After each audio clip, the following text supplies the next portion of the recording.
There is no place in the Gospel records where the anger of Jesus Christ is more evident than in his dealings with religious leaders, who were fleecing people in the name of God. On 2 occasions he cast out of the temple those who were milking the common folk under the guise of spirituality. Jesus entered the temple courts and drove out all who were buying and selling there. He overturned the tables of the money changers and the benches of those selling doves. "It is written," he said to them, "My house will be called a house of prayer, but you are making it a den of robbers." On reaching Jerusalem, Jesus entered the temple courts and began driving out those who were buying and selling there.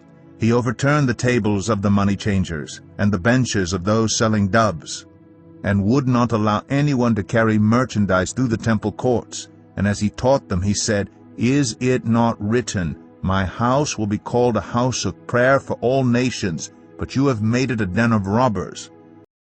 When Jesus entered the temple courts, he began to drive out those who were selling.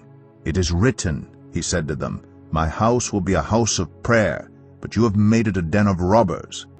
When it was almost time for the Jewish Passover, Jesus went up to Jerusalem.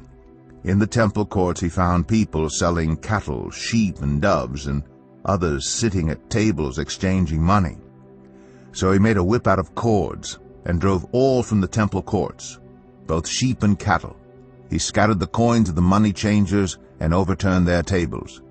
To those who sold doves he said, "Get these out of here. Stop turning my Father's house into a market."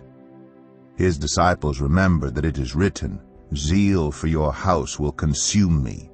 2 classes of church crooks received his wrath: those who bought and sold sacrificial animals, and those who exchanged Greek and Roman coinage with their idol images into currency acceptable in the temple with extravagant fees charged for the services.